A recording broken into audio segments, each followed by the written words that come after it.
So I wanted to look at this from a case study. So let me just wrap up with this case study.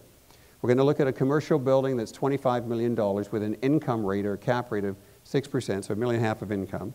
Just get a regular mortgage for 60%, decent down payment. Assume rents rise with inflation, maybe 2% a year. So we want to look at it in 10 years' time. If when we renew it in 10 years' time, the mortgage rate's gone to 7%, inflation's crept up to 3%, and we want to see how does our cash flow look and how does the value of the building look. So the first thing is to look at the cash flow. The rents will have gone from $1.5 million to about $1.8 million, so that part looks decent. We will have paid $4 million off the mortgage, and our net cash flow after mortgage payments will basically have gone out 50%. So nothing about this picture is particularly horrifying.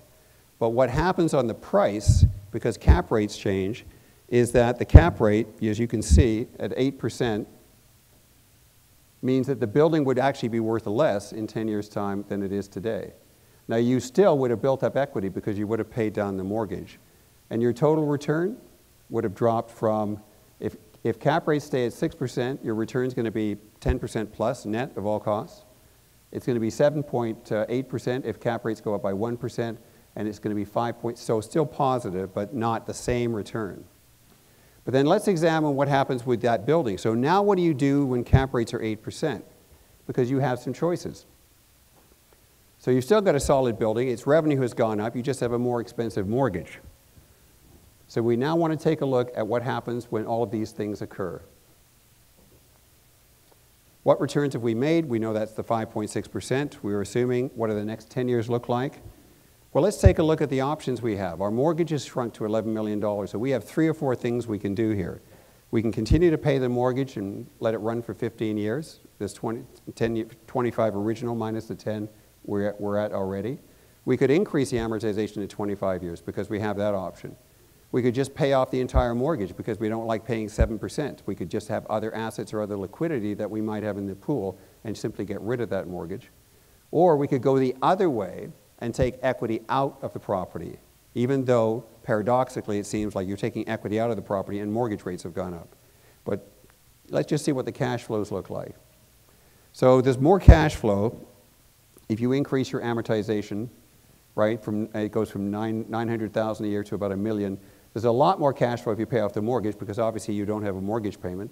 There's a lot less cash flow if you take $3 million of cash out. But remember, this $3 million you took out on option 4 was a tax-free withdrawal from the building.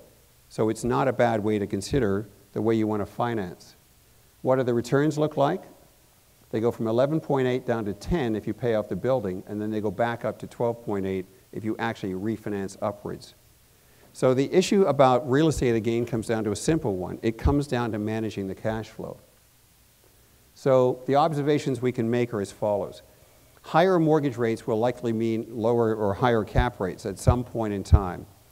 But if the leverage is managed, the returns and the cash flow will still be positive in that environment. So if rates rise for an extended period, it's likely that inflation will as well. It's very unlikely we would have 7 or 8% mortgage rates and 1 or 2% inflation. That would be very unusual. The good total return can be made with higher mortgage rates and higher cap rates. So just because both of them are occurring at the same time doesn't mean you cannot earn a solid return from that. We have to focus on the cash flow, and mainly we have to take a look at what we want to do with mortgage rates. So we don't do any mortgages today that aren't locked in for an average of 5 to 10 years, probably on average maybe about 7. And it's very important, and this is the kind of stuff that I'm going to ask, Wayman's going to be talking to you specifically.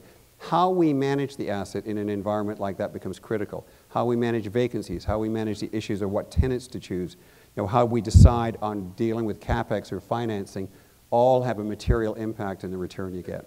So with that, let me pass it over to Wayman, because he's now going to get into a discussion on the specifics of how these portfolios get built. Thank you.